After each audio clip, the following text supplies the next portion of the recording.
Hey, what is going on, everyone? It's me, Mr. Mario, and welcome back to another episode of Mario's Minute. In case you do not know, this is a monthly podcast I like to do here on YouTube as well as on major podcasting platforms. So if you're checking this out on my YouTube channel, Mr. Mario 2011, welcome, but you can always get a audio-only version if you look up Mario's Minute on most major podcasting sites and platforms, and vice versa. If you're listening to the audio-only version of this, and you might want to join in on the conversation, or just have some kind of cool visualizer in the background, you can find the video upload of this on my YouTube channel, Mr. Mario 2011.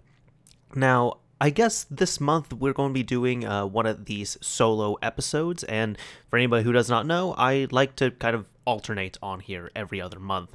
Last month I had Adam Korlick on, who was a really entertaining guest to have on, and him and I had worked together on a few things, both physically and video-wise as well too. We actually did a Xbox 360 collaboration of sorts, which you can check out on, I guess, technically his channel and my channel.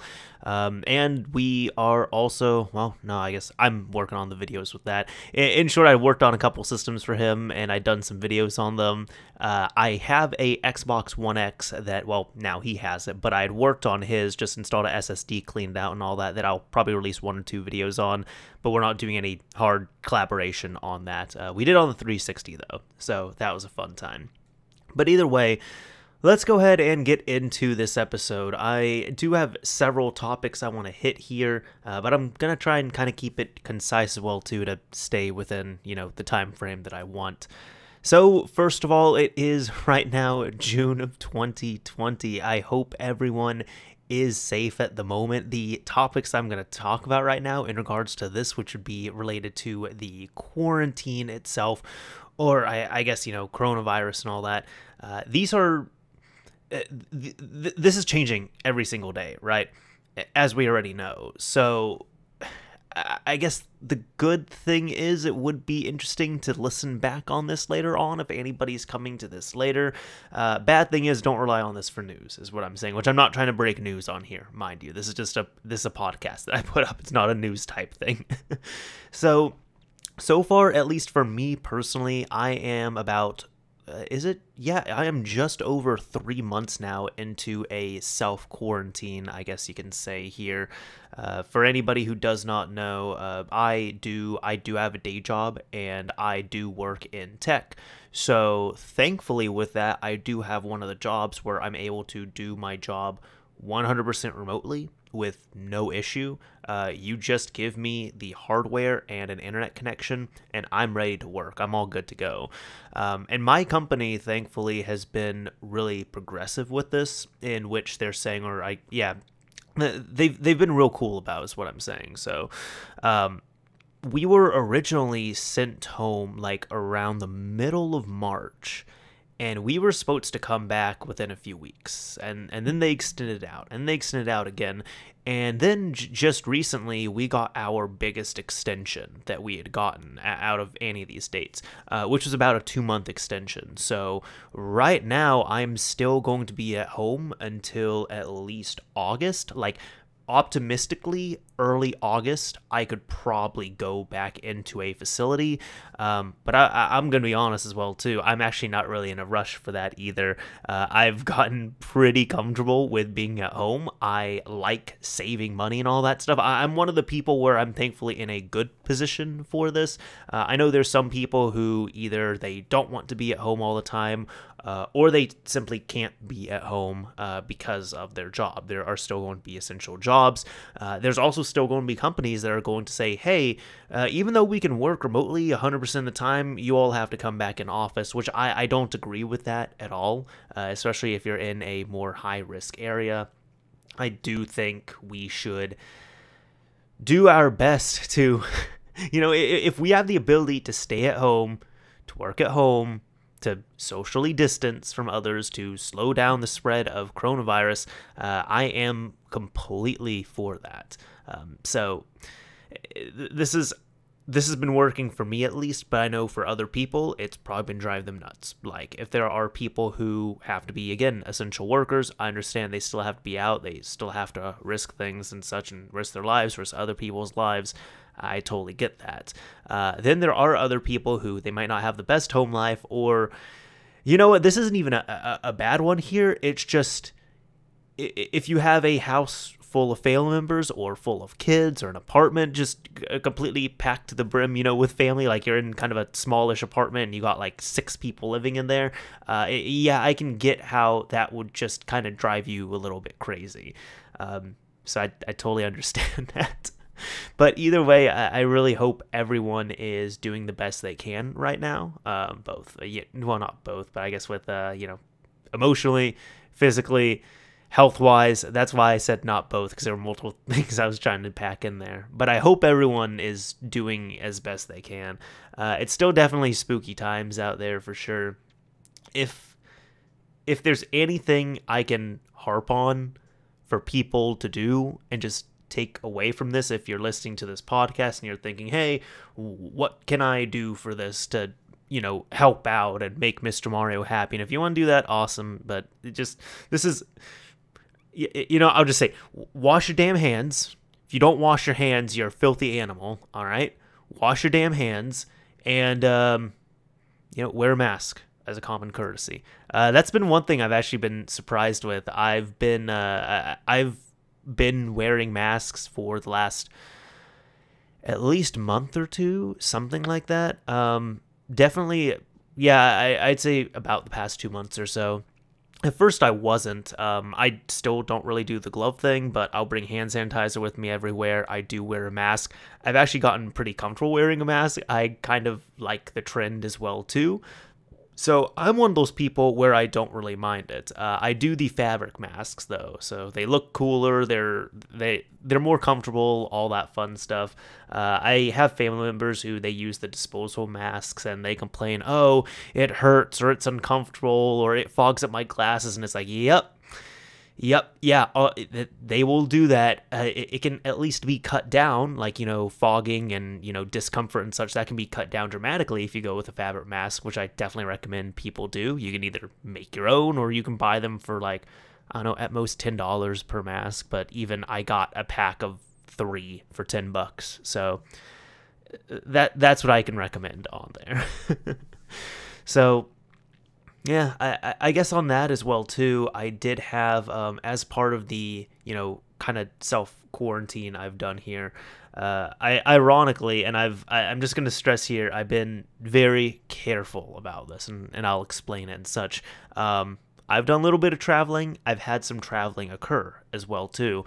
Now, when it comes to traveling, I do not want to get on a plane at all. Like, I would not get on a plane right now. If there's anywhere I'm going to travel, I'm going to be traveling in my car. I feel like I at least have more control that way. And I can control how clean I want to be. Because, again, people are going to be nasty. So this is actually just over a month ago. Yeah, I was in like early to mid-May or so. At one point, I had gone out and I'd visited a friend for about a week. And everything was all good. Like, thankfully, I'm still not sick or anything. But everything was all good. It's just when I was driving out there, I did notice, like, the area I'm at, it seems to be hit or miss with masks and such. I'm not saying if you don't wear a mask, you're going to be a dirty person. But it's something that you immediately see. And typically, if you'll see someone who wears a mask, you're going to get more the impression of, oh, they're probably caring a little more to stop the spread of it. But that's just the perception I have of it, at least. Point is, on there, I was wearing my mask everywhere on that, and like where the area I'm at, it seems to be hit or miss depending on where you go. Like, some examples are, for example, I only really shop at Costco now. For my groceries, I try to do it just once a month, and the reason why I go there, well, not only it's, great place to go, but the main reason why I go there is because of their policies. They've kind of laxed on their social distancing stuff, which I've noticed a lot of people in a lot of places are doing, but Costco is still enforcing the policy where only 2 members per card, like only 2 people per membership card can come in, and everyone who comes in is required to wear a mask, and I like that. But literally, if you go, like, I don't know, a minute away to the Costco gas station, all of a sudden you're going to have either, depending on where you go and when it might be, nobody wearing masks or some people wearing them. Or the weirdest one I've seen has been, I went there once and there were 3 other people I saw aside from me who had masks, and all of them were wearing them around their necks like it was a fashion thing as opposed to being functionally useful. Like, I'm talking, they didn't have their nose covered, they didn't have their mouth covered, they just had it hanging down, which I don't get that. I really don't get that. The point is, on here, when I was leaving the area I'm at, like at one point I really had to go to the bathroom. I did not want to stop, but I really had to go to the bathroom, so I stopped at a gas station or little truck stop area. Nobody, absolutely nobody was wearing a mask. I went inside the cashier area. They had, type of, I guess, like hard plastic separators between you and the cashier, which I guess will help, if anybody's going to be spitting, sneezing, any of that nasty stuff. But the cashiers weren't wearing masks. Maybe one of the worst things was when I went into the bathroom, it was really not clean. It really wasn't. I'll be a little bit explicit here. There was a toilet that was full and was not flushed. And the janitor had come in while I was using the bathroom and then washing my hands. And this man seriously, like, opened up the stall, looked at that nasty toilet, and just walked off to another toilet. He not even the janitor wanted anything to do with that, which I'm like, okay, that's kind of funny. And at the same time, like, God damn it, seriously? So it can really be hit or miss on there. But any type of visiting stuff I've done, it's very much been, we're going to quarantine together on that. So, like, when I visited my friend, I visited him for about a week or so. I brought my dog with me, and aside from, at one point, we did have to get groceries. So, like, grocery shopping, you put your mask on, you keep yourself clean, you're all good. I taken my dog out on multiple walks. It's easy enough to avoid people that way. But aside from that, we just had a really good time staying inside, and I was working that week, he was working, and then we were playing video games and got delivery and all that stuff. So it was actually a really, really fun time being able to do that. It was a really awesome time. However, we just, again, the idea was quarantining together. And on the flip side with that as well, too, I actually had my family here visit pretty recently. It had, of course, been a while since we'd seen each other, and we had talked about it, and they were either wanting me to, they said it could have gone either way. Either I could have gone out to visit them, or they could have visited me. But as we were talking about it more, I actually kind of proposed the idea to them. I was like, hey guys, I keep hearing you all say that you're cooked up. You haven't gone anywhere for a few months. You haven't traveled anywhere. I just, like, a few weeks ago, I just left town and I came back. Like, I'm pretty satisfied on my travel related stuff. So it might be better for you all if you want to visit. But if you all don't want to drive anywhere, that's fine. I can come to you. I'm just saying, like, I have the little bit of travel bug I had temporarily out of my system, so I don't mind. But they hopped on the opportunity for that, and they came to visit me, and it's, again, been one of those things where I've been quarantining, they've been quarantining, they traveled safely, and then, we kind of just quarantined together here. So my house was packed for a little bit. It was pretty much all of a sudden I had my family here with also multiple pets as well, too. Because my brothers have a couple of guinea pigs. So that's a whole story unto itself as well, too, which I'll probably tell at one point. But either way on there, it was funny because, we were all working and such. We were still able to do that. I did take some time off so I could, spend it just uncut with them and just, take a little bit of a break from work and such. However, on all of that, it was funny because I definitely realized part of this has been, this whole experience, part of it has been, wow, I used to go out, because I've always said, I'm like, oh yeah, I'm a homebody, I like to stay at home, I'll go out here and there. But then all of a sudden, when you're really self-quarantining, it's like, wow, I used to go out a lot more than I gave myself credit for. Like, holy shit.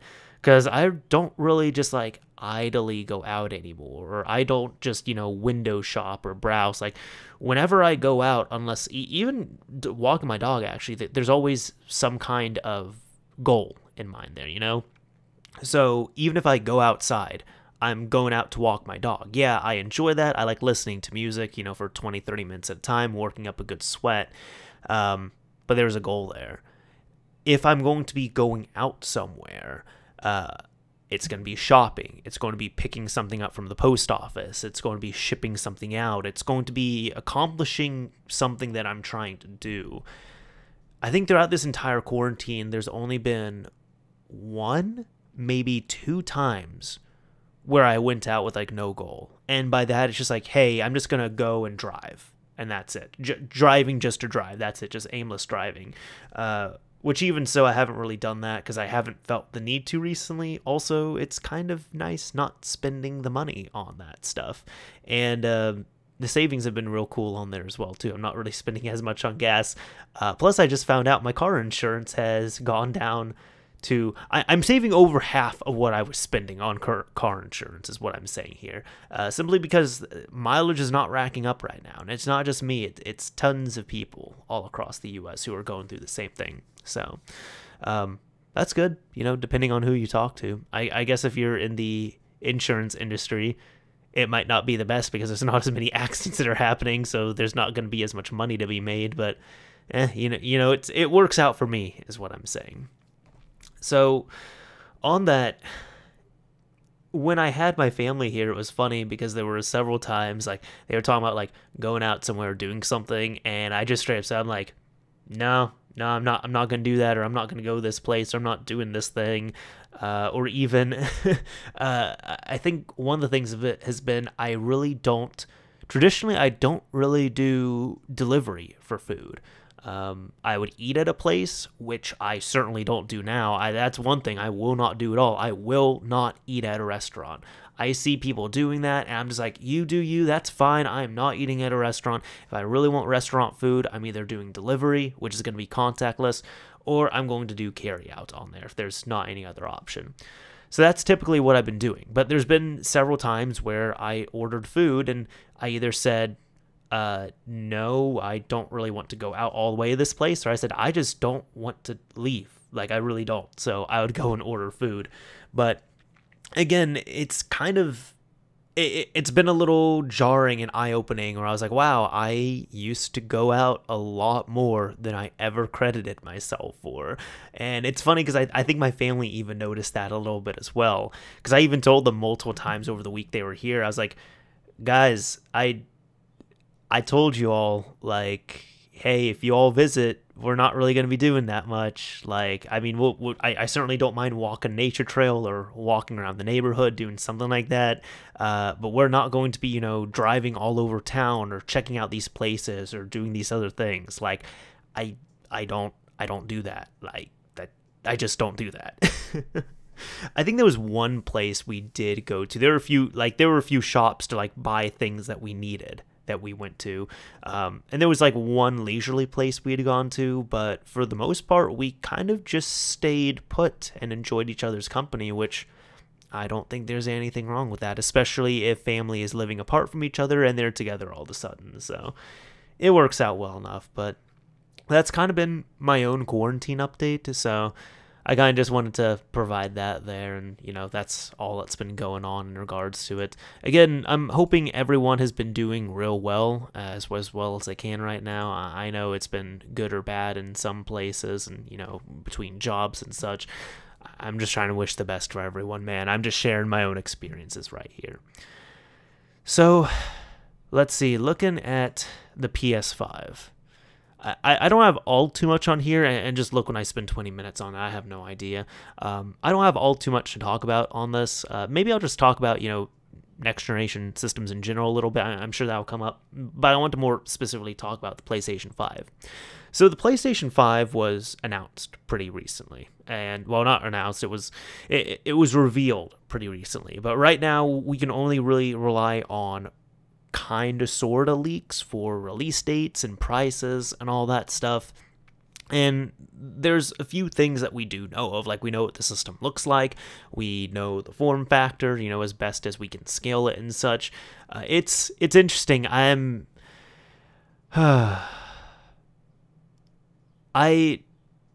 like the PS5's look more than the Series X. I'm not really crazy about either of them, though. At this point, I'm kind of picking, like, for the physical form factor, I'm picking a lesser of two evils, and that for me is the PlayStation 5. So there's people that absolutely love how it looks. I don't see that. There's people that hate how it looks. I'm not that passionate about it. I'm just kind of like, nah, I'm really not crazy about it. At least it's not a fridge. It looks like an Alienware gaming PC to me. That's what it looks like. Now, there's going to be two versions of it, at least right out the gate. There's going to be the standard version, and there's going to be the discless version. I think that's a good idea, and I'll explain that.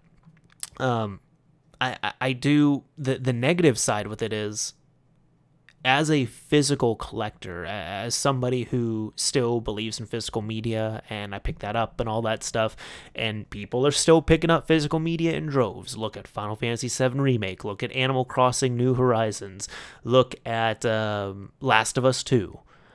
Physical copies of those games are selling like gangbusters. 2020, people are still picking up physical media for their games. So what I'm saying here is probably going to hurt me, but I'm still saying that this is, good for the consumer overall, I guess. Assuming you're okay with, things being tied to your account and such. Now, this is where it kind of gets into the pricing. From what I've seen, from some things that have leaked out and some, I guess really good educated guesstimates on here, I don't think it would be unreasonable to see $399 US for the discless version and $499 for the disc version. And that's when I had seen those two and I said, okay, I get it, that works out. Because here's the thing, these systems don't look like they're going to be cheap. They look like they're going to be expensive. And historically with game systems, when you start getting past $400 US, oh boy, that's risky territory. You can look at several systems that had, really staggered at the beginning, namely the Xbox One, namely the PlayStation 3. Look at those. Like, when you get past that $399, people are going to question it. And yeah, I know people are going to say, oh, inflation, it doesn't make as much of a difference now, it's actually cheaper. That doesn't really matter. It's still the number. I'm not talking about the inflation. I'm talking about that number. And what I'm saying is when you go past $399, that's really going to make a lot of people second guess if they should get this or not. And we've seen it time and time again for these consoles. We've seen it time and time again. So if this is let's just set a baseline here. If we're going to be banking on $399 for a discless version and $499 for a disc version, I already know the discless version is going to be selling like hotcakes. Not because people are tired of using discs, not because people don't want to go physical anymore, but because it's cheaper and that's it. Because from what I see, the cheaper variations of game consoles almost always sell super well. Now, I said almost always. I'm not talking about, a major downgrade. Like, for example, the Wii Mini, that thing really barely sold. It did not sell very well at all.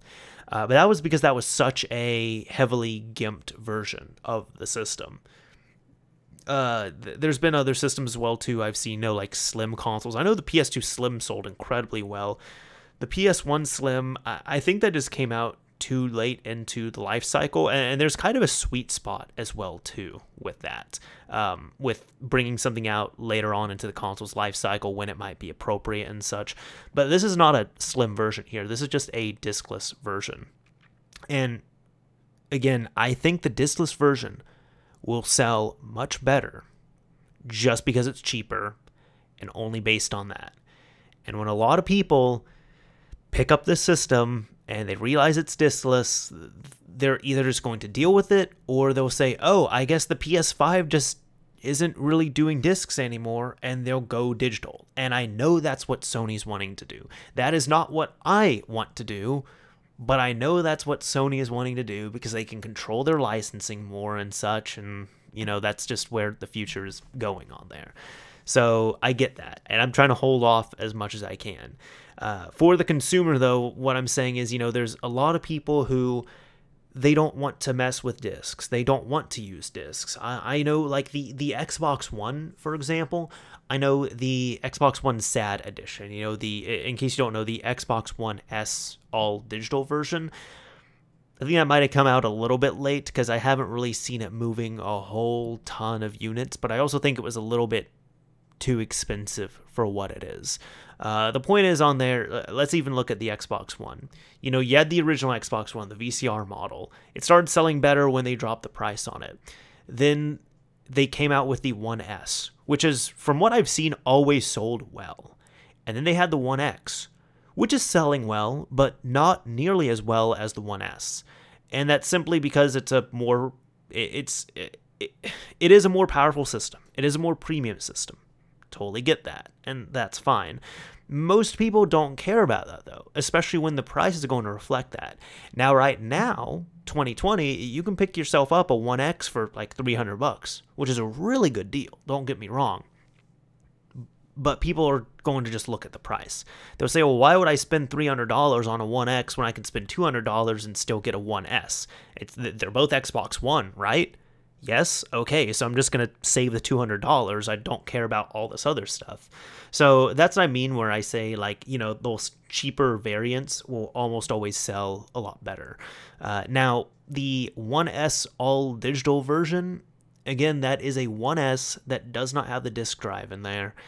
And I think if they just drop the price even further on it, it would go out more. I also think it might have come out a little too late in the Xbox One's life cycle. That's just my opinion on there. But I know for a fact there are many, many, many, many, many Xbox One users who either never used the disk drive on their Xbox One or stopped using the disk drive. They just stopped caring. They did not want to use it any longer. And it is what it is on there. I mean, my Xbox One, I have a 1X. I don't really use discs on there that often. When I fire it up, I might be streaming something on there, or you have Game Pass, where Game Pass is, to me, it's the Netflix of video games for the Xbox One, and you go on there and everything is digital, so there's no way to even use a disc on that. So I can totally understand that. I'm not sure if Sony's going to do something similar. I know there's like PlayStation. Well, PlayStation Now, actually, you can download from what I know. I don't use PlayStation Now. I have PlayStation Plus. I don't have PlayStation Now. Maybe Sony might want to do something on that with the PS5. I'm not sure. They might not. It's totally up to them. But the point is on there, you're not introducing a digital-only version 2 or 3 years or 5 years into the console's life cycle. You're introducing that immediately. And I see what Sony is doing. They are trying to kind of get the curb on that digital market and make that more the option going forward on there.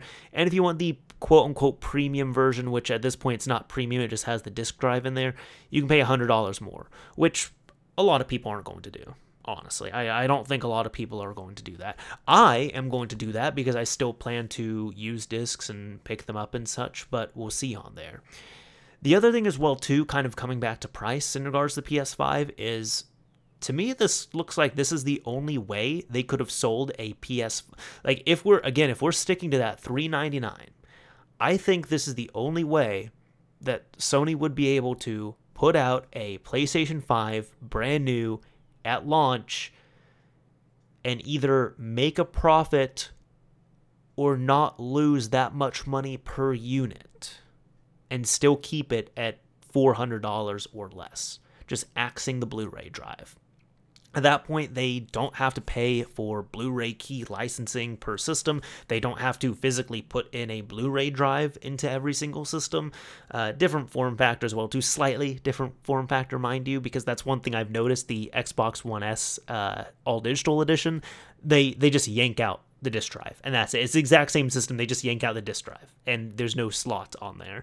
But the PS5, there is a actual physical difference on the PS5 between the digital and the physical disc versions of them. But yeah, looking at that, I mean, they're going to want to keep the specs the same. They don't want to immediately have a Pro model right out the gate. That'd be kind of silly to do. On top of that as well, too, I was thinking, I actually looked it up right before this. I just wanted to see how much storage is on the PS5. And the PS5 is shipping with 1 terabyte of storage, which in my opinion is pitiful for 2020. You're dealing with a super premium game console in 2020. That's going to be pitiful. 1 terabyte of storage. I know it can be expandable, and I know on this, it's also we're going to be dealing with a crazy SSD. It's not like a standard hard drive or even a standard SSD that we're putting in there. It's much more customized. I get that. But the reason why I brought that up is because I was thinking, well, could they reduce the storage on there? Which no. Shipping out with 1 terabyte is pretty much the bare minimum they could or should be doing for this system. And I think that's what they're doing. It almost feels like, I know this might be a little bit of a stretch, but in 2005, the Xbox 360 shipping out with a 20 gigabyte hard drive, this is the equivalent of it. In 2020, a new game system shipping out with a 1 terabyte hard drive. It can get you a decent amount of the way there. It should give you enough, headroom and leeway at the beginning, but you're definitely going to want to upgrade at one point shortly after, and things are definitely going to get bigger.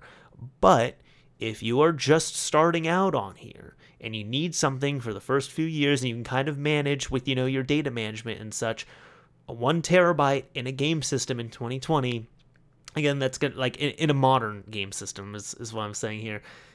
It's like that 20 gigabyte hard drive 15 years ago. So that's what I'm thinking out there. I think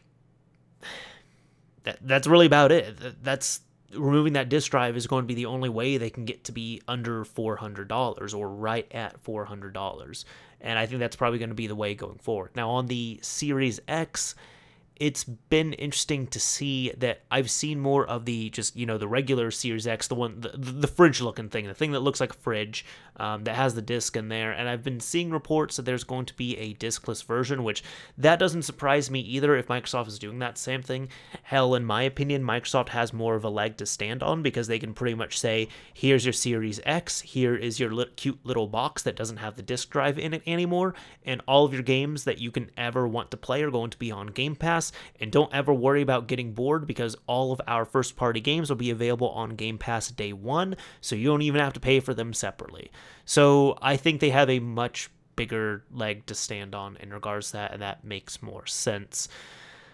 But I guess my last thing on here is really like my thoughts on this overall, like not in regards to the pricing itself, but I guess just kind of next gen coming up here. I'll be honest, I'm not really that excited for it. I will get both systems, the Series X and the PS5, eventually for sure. The Series X, I'm not as excited to get. This generation, I really wasn't into the Xbox One. I have a One X, and I don't use it all that often. And to me, the Series X looks like a super, ultra powerful, faster Xbox One, which is what I expected the next console to be. The same thing with the PS5.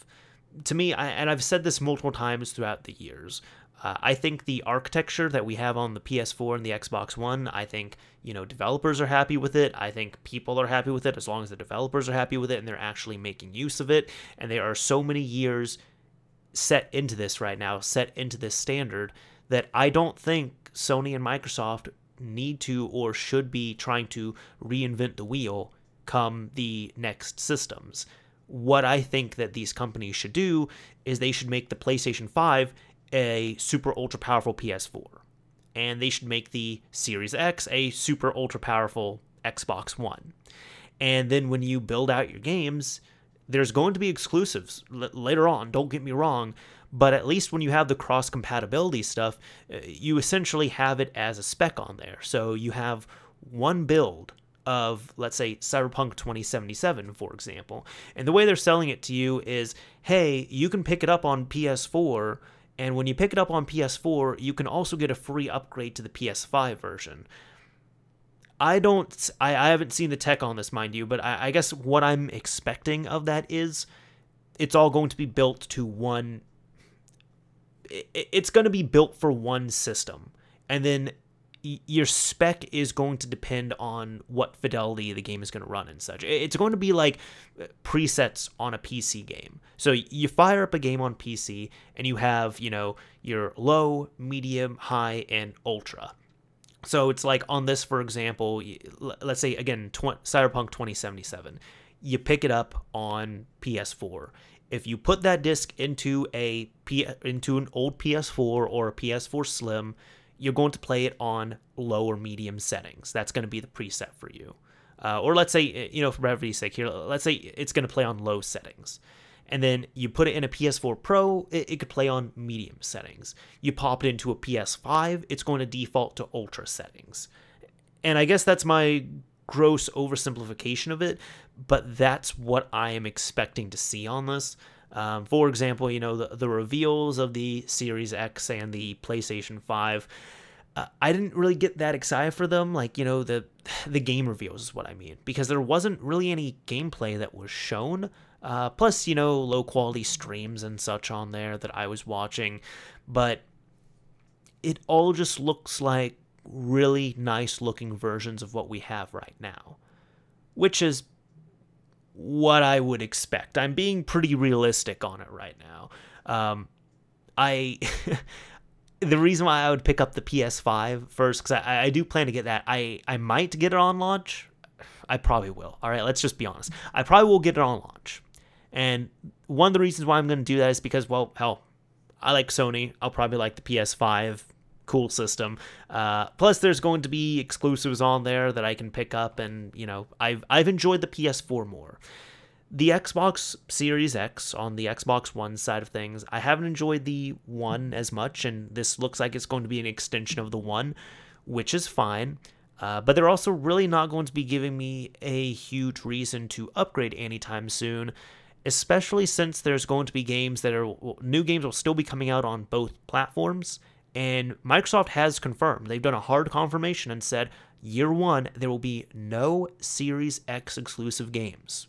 I'm going to repeat that. There will be no exclusive games for the Series X in the first year of its release. I'm not saying that's good. I'm not saying that's bad. I'm saying what Microsoft said right there. So whenever the new Halo game comes out, for example, I'll be able to pick that up and play. Like I'll probably get a physical copy of it because it's Halo and I love Halo. But I could, turn on my Xbox One at midnight and go into Game Pass and grab the game and, play it on there just fine.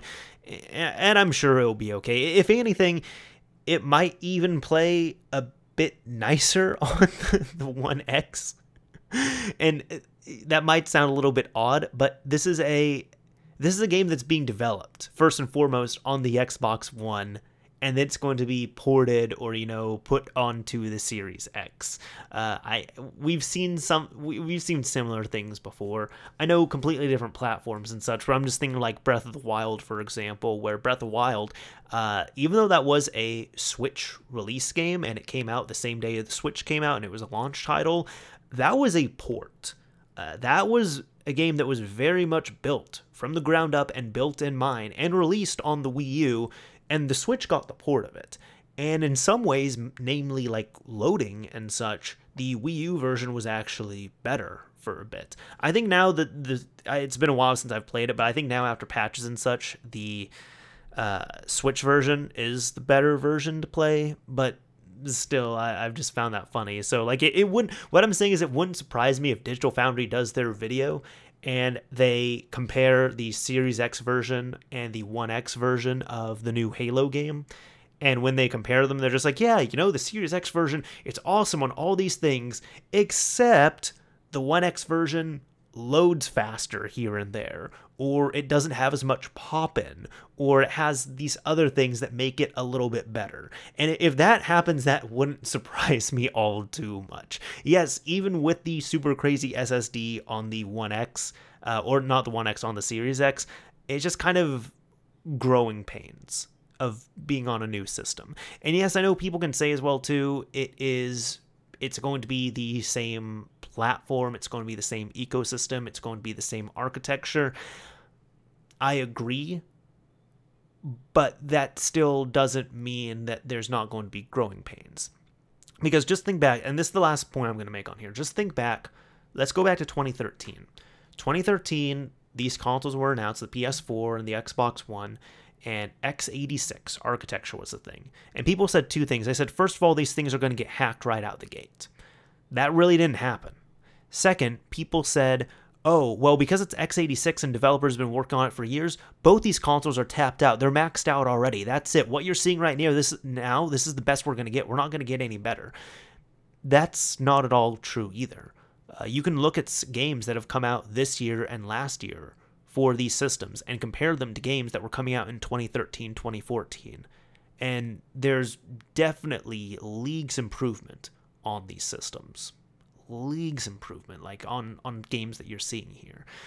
A lot of the examples I'm more thinking of are on the PlayStation 4 side. I'm just, again, and that's not even a slight to the Xbox One, it's just I don't really play on it as much, so I can't think of anything super tangible on there, because even the exclusives I'm thinking of, like, I could certainly point at Forza, but I haven't played the latest ones. I think the last one I was really playing was, like, Crackdown 3, for example, which Crackdown 3 was, it doesn't look good. It really doesn't. But that's not a fault of the hardware or anything. That's the game itself. That's the aesthetic. That's, all of that there. But looking at like the PlayStation 4, for example, you can look at early games that had come out. And there's impressive titles. Like there's multi-plats like Battlefield 4. There's, Killzone on there. Like these came out on launch. And then you compare them to, which Killzone still looks great, don't get me wrong. Then you compare it to something like The Last of Us Part 2. And completely ahead, completely on there, or even God of War, just, and that game came out 2 years ago. Unbelievable. But yeah, I think it'll be okay. I think it'll all be okay. I look forward to seeing what's going to happen with these systems. I look forward to seeing more on them, but there's still nothing that's really exciting me on here. But is it enough for me to talk about them for 20 minutes?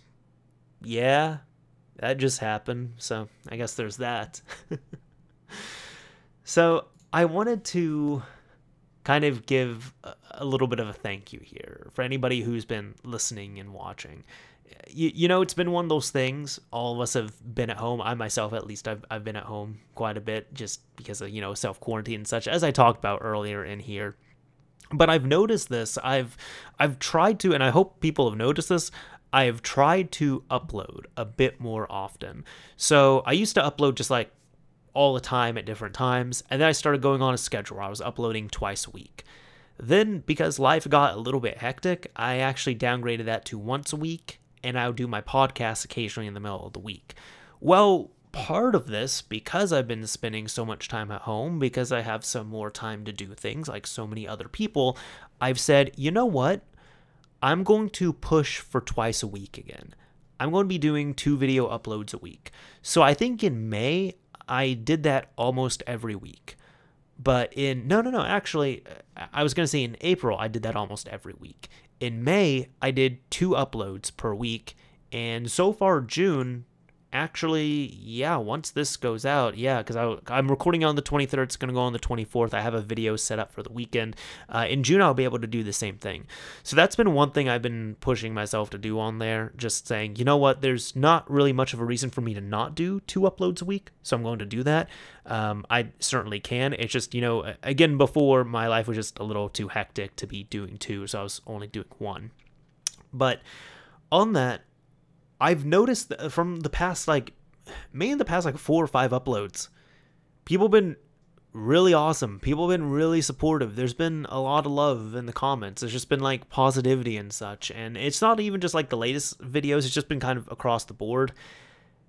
And, that's really nice to see and experience. Not only just it feels good when you're creating content, people are really enjoying it and such, they're saying nice things. But just in light of everything that's going on in the world and the circumstances right now, it's kind of nice to have that nice little slice of, oh, this is really comfy and there's people here who are pretty chill about this shit. Like, I'm not surrounding myself in complete negativity. And that's never been the idea to do that, especially because I don't really, if you all notice, aside from, like this podcast, I don't really bring up real world events.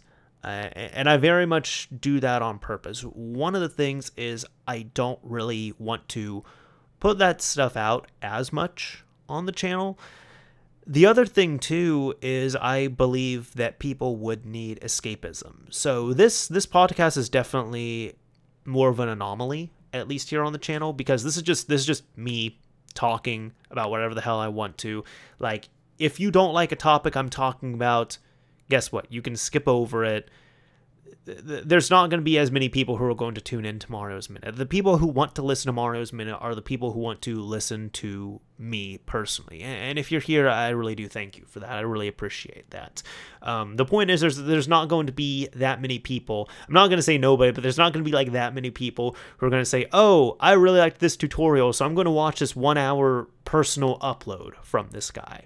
Not saying it doesn't happen, but it rarely happens, is what I mean by that. So that's why I don't bring those up as much. But so, like, on my videos, unless there's, I'm not even sure of what event I might really make a specific video on. I used to do a bit more of that, years ago, but now it's kind of just, I'm very much aware of, you know what, I'm going to kind of just push ahead, still do my own thing on here, but again, provide that escapism. So that's why even and I've talked about this in the podcast for, a few episodes here and there, that's why even in my videos, in my tutorials, and any of the stuff I'm doing, I'm really not bringing up like, oh, haha, this is a good time to do it in quarantine. One, because that might date the video a little bit.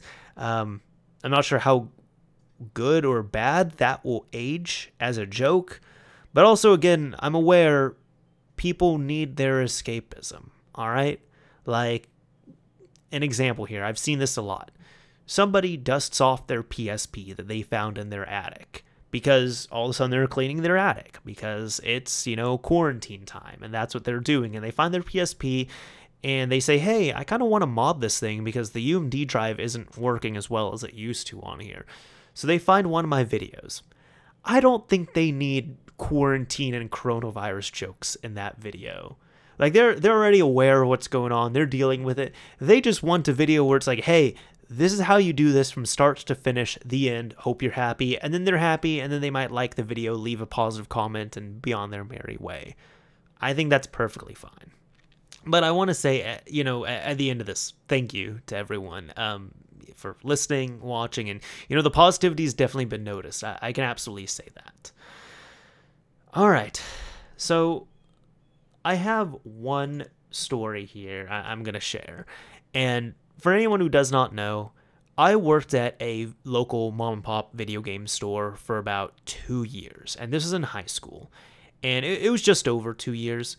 And I've started on these solo episodes. I've been telling at least one story from the game shop that I used to work at. We had 2 locations.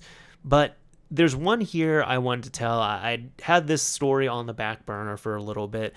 And this is about SD cards. So there was a gentleman who, he was kind of an asshole. I'm going to be honest. He was kind of an asshole. Just had a bit of an attitude. But he would come in and he was always selling SD cards. And, he was always, his thing would always be, he would come in, he'd give you the SD card, not really be the nicest person. And they were always brand new, like brand new in the package, nice, shiny, fresh SD cards. So he would always, show me the, like, he would give you the hardware, and he'd give him the price. He'd always be like, nope, I know how much that retails for. That was his line. His line was always, I know how much that retails for. So he would always be saying that. And he would kind of throw like a little bit of a tantrum, and it's just like, okay, well, dude, this is how much your SD card is worth, cash or credit. Do you want to sell it or not? And he would just kind of like fume over it for like a minute, and then he would sell it to you. And that was about the end of it. So he would always consistently come in. He would always do this. And I remember there was just one time I had enough of him, because he came in and he brought in like a 2 gigabyte. Was it a 2 gig? I think so. It wasn't that much at the time. I remember like at the time I was like, oh, this is kind of sort of worthless. I want to say it was 2 gig.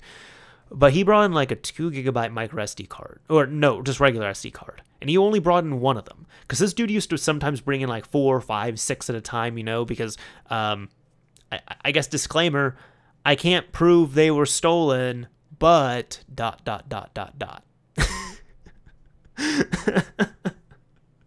Either way, we did as many precautions as we could on there, right? Either way, he came in with one, and he pops it up on the counter, and he was like, yeah, I want to know how much I can get for this. And I think I looked at it, and I was just like, okay, it's not going to be that much. And I looked it up. I think it was like $4. So he, what was going on? So I told him $4. And that was like the lowest price I'd ever given him on anything. And he started going nuts. He's like, nope, absolutely not. I know how much that retails for. And I was like, I know how much it retails for as well, too. What do you want to do? And he was like, oh, wait, huh? Like, what?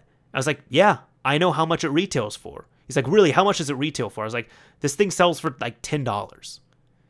And he was just, his jaw just dropped. And he just pointed it. He's like, $10 for this? I said, yeah, $10 for it. So I'm going to buy it from you for $4, and then I'm going to turn around and sell it for $8. But this is not a valuable SD card, my dude.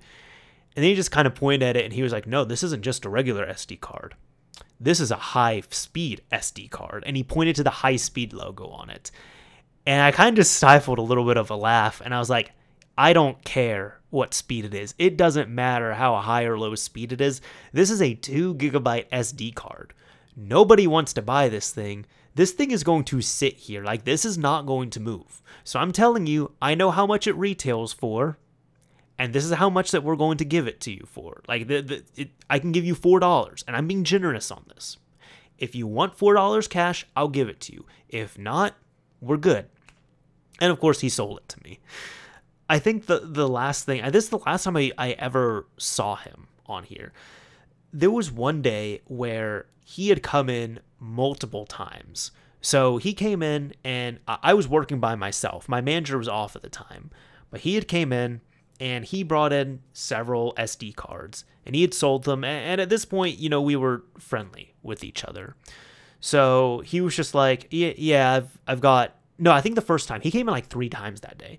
The first time he said, hey, I got some, like, I got some SD cards I want to sell. Are you guys looking? And I said, yeah. He was like, oh, okay, well, I got like 2 in my pocket right here. Here you go. So I bought them from him. And then he said, yeah, so I'm going to, you know, bring in some other SD cards. Is that fine? But it's kind of going to be, you know, a bit. I was like, yeah, that's okay. So he had left. And at one point he came back, and he just opened up the door. And he was like, hey, man, I just want to know, if I just bring in like a big box of shit, would you call the cops? I'm like, what? He was like, yeah, I got like a box of of SD cards, but I would just bring like a big box of shit in here. Would you call the cops on me? I'm just like, no. Unless there's like a reason to. And he's like, oh, okay, cool. I'll be back. I got a whole bunch of SD cards I'm going to bring. So I think at one point then, like after that, I had called up my manager. I'm like, dude, what do I do? The SD card guy is back. And I think there was one time, so it's been a while since this has happened. But I think like the first time he came in, I told you all, he sold me the SD cards.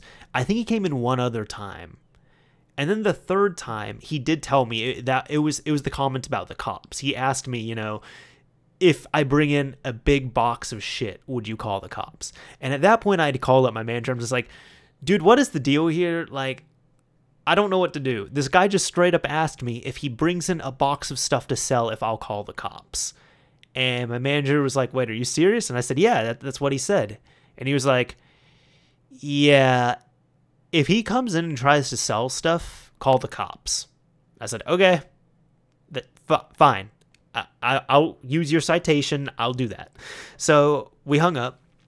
And I think at one point then, he did come back. He came back the last time. This is the last time I ever saw him. But he had come in, and he didn't have anything with him. So imagine my surprise. He didn't have a big box of shit. He didn't have his pockets stuffed with SD cards. He didn't have even a bag full of them. And he was like, hey, man, I just want to let you know I'm not going to need to sell them to you now. I was like, oh, really? And he said, yeah, I was bringing in like a big bag of a whole lot of SD cards, and I ran into a dude, and he bought every single one of them off of me for, I don't remember how much, but it was a pretty good price per SD card. And I was like, oh, okay, that's cool. He's like, yeah, so, I don't know, not much else to say here, thanks, but I don't have anything to sell you because I already sold all of them. And I was like, oh, cool, thanks. And he walked off, and I never saw the dude again. But those are like the shifty characters that I would see, where, again, you have this guy has an attitude, is always complaining about the prices we're giving him, but he keeps bringing in SD cards, and he keeps selling them to us. And then again, I will never forget that line. I'm just going to repeat it. He asked me, if I just bring in a big box of shit, will you call the cops? Unbelievable. Yeah, that's the one game shop story I wanted to share this time around. But I guess the last thing I'll share here, just to wrap things up, will be, as I always talk about, what games I'm currently playing right now. So at the moment, it's still, I'm still doing my thing where I'm trying to beat at least one game a month, and I haven't beat a game yet. So I have exactly 1 week right now to still make that happen, and I do plan to make it happen.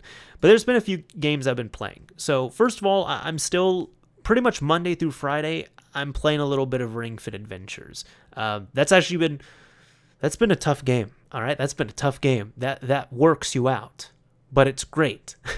But I decide to, typically, like, if I'm doing something leisurely, like, if I'm visiting someone or if they're visiting me, I don't play it throughout the week. And I don't play it on weekends just because I don't feel like it. But Monday through Friday, I'm playing that.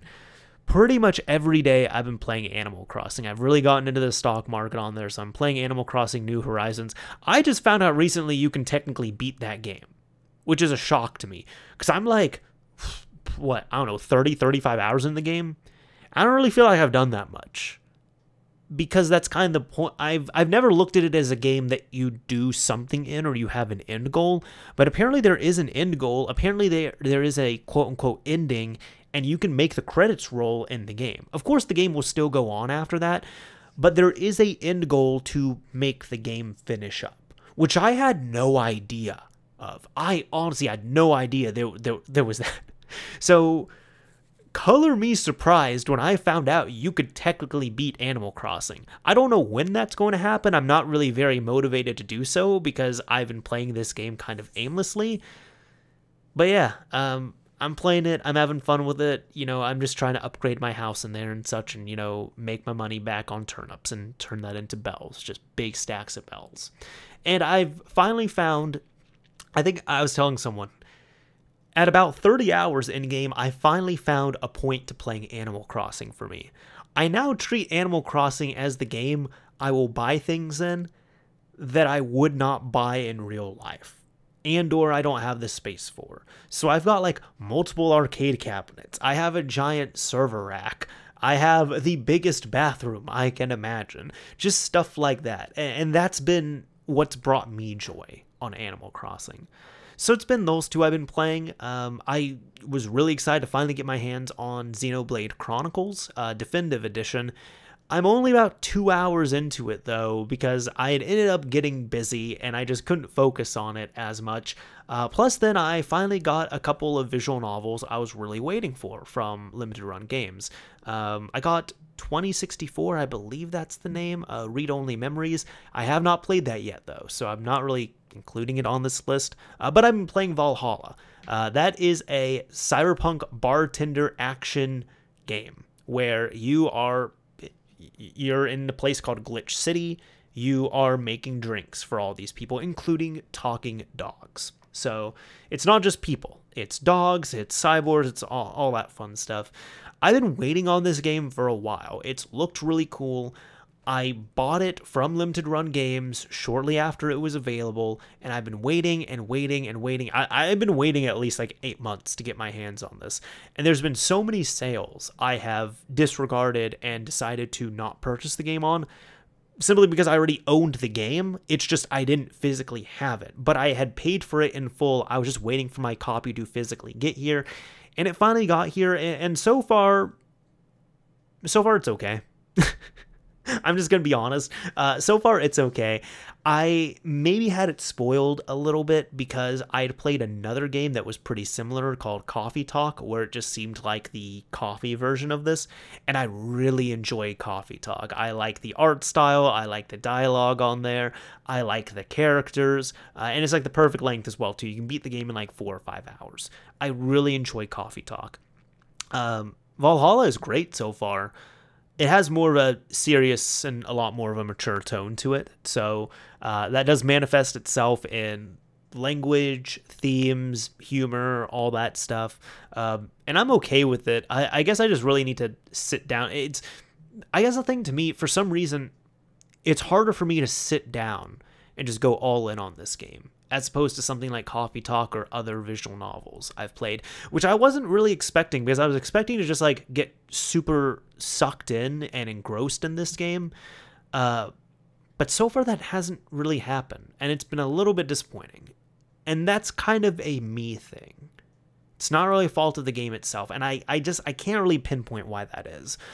So my plan is the next week I'm just going to kind of just try and just go into Valhalla, just really play it. That's going to be, my goal is that's going to be the game that I beat for this month, and hopefully next month I can report back and maybe I can say, oh, it was so much better than I was thinking, oh, this is great, or maybe I'll just come back and say, it was okay, it was still okay.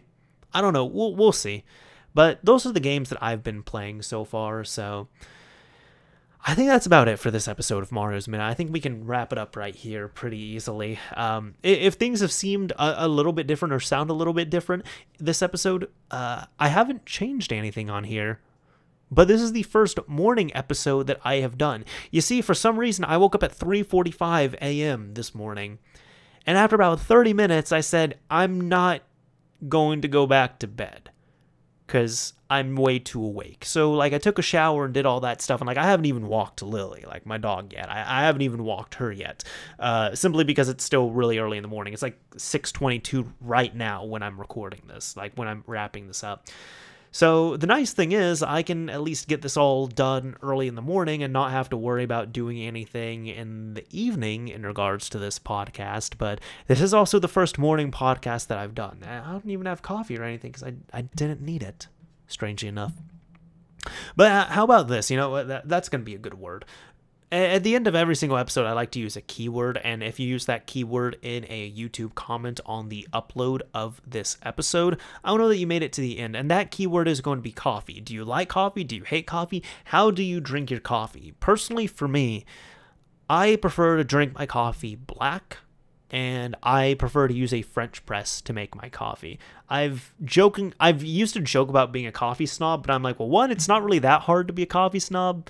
And two, I guess my definition of it was like, you know, getting the beans, the whole beans, and then using a grinder, and then using a French press. And I'm like, you know, it's actually kind of a therapeutic process, and it's not like it takes like 30 minutes to do. It takes a few minutes. Like, I don't know, I can get set up within 1 minute, and then, you know, within like 5, I have my water ready, and then within another 5, I have my coffee ready. So it's kind of like a 5-10 minute process overall. It's really not that bad. But yeah, I like to drink black French pressed coffee. That's kind of my go-to on there, and I get the beans themselves and I grind them and all that. So it's been real fun. But yeah, let me know if you use that keyword, coffee, in your YouTube comment on the upload of this on my channel. I know you made it to the end. Anyways, this is Mr. Mario signing off. Thank you all for listening and watching, everyone, and until next month.